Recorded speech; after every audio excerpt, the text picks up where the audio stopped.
देश जीतने निकले प्रधानमंत्री नरेंद्र मोदी अमित शाह को दिल्ली में बड़ा झटका लगा है।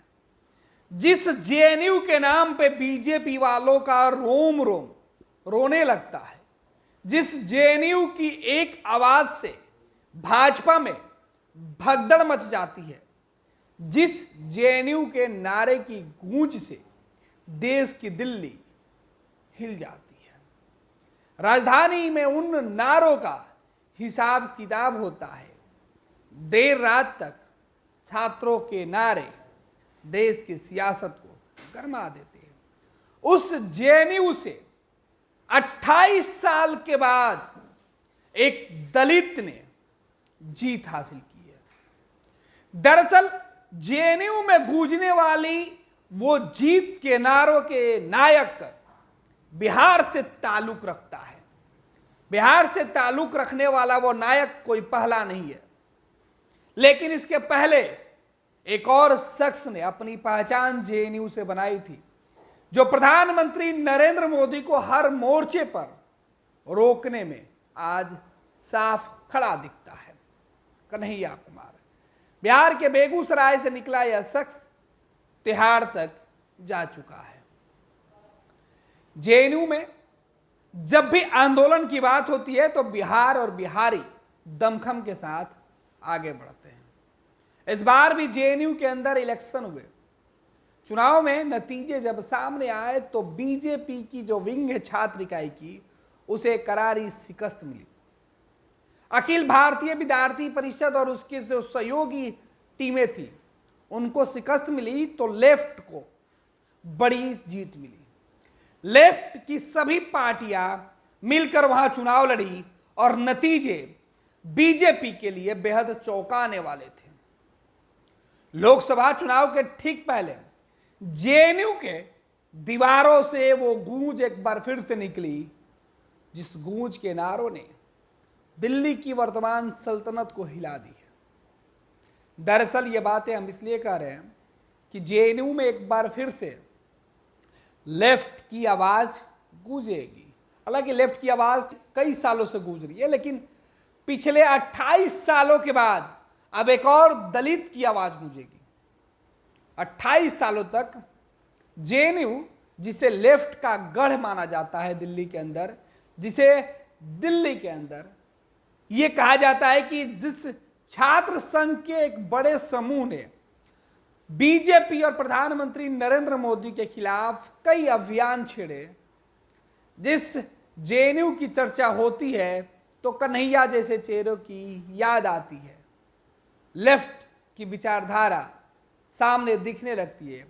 उस जेएनयू से एक बार फिर से लेफ्ट ने अपने उम्मीदवार को जिता लिया है।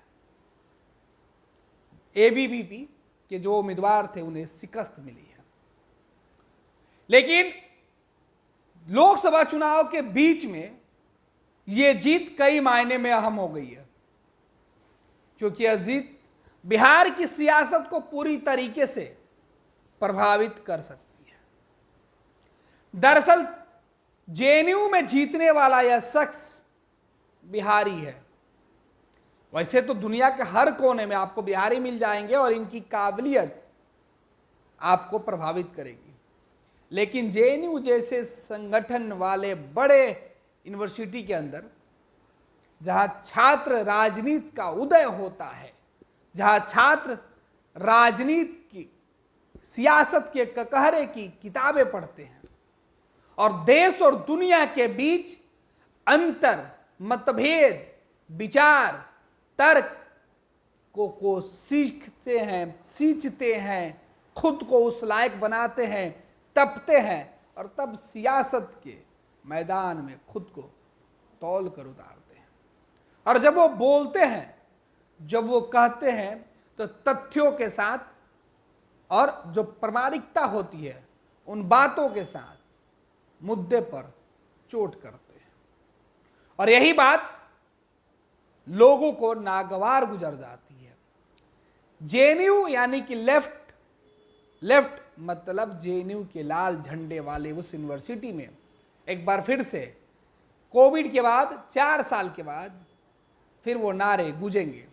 फिर एक बार से जेएनयू के अंदर लाल सलाम के नारे गूंजेंगे। आपको बता दें कि जेएनयू के अंदर जो छात्र नेता की जीत हुई है धनंजय, वो बिहार के गया के रहने वाले हैं। गया इसलिए भी सुर्खियों में है क्योंकि गया के पूर्व मुख्यमंत्री जीतन राम एक बार फिर से चुनाव के मैदान में है। संजोग वो भी दलित है। गया लोकसभा की सीट भी सुरक्षित है और इस बार गया से निकला शख्स दिल्ली जीत लिया है, जेएनयू जीत लिया है। धनंजय के बारे में कई बातें निकलकर सामने आ रही है। धनंजय की बात करने का तरीका, धनंजय के अंदर नारे गढ़ने की काबिलियत, जेएनयू में छात्र संघ के जो नेता हैं या जेएनयू में पढ़ने वाले जो छात्र थे वो काफी प्रभावित हुए। जेएनयू में पीएचडी कर रहे हैं धनंजय और वहीं से पीएचडी की पढ़ाई करते करते धनंजय सियासत की रंग रंग को पढ़ लिया।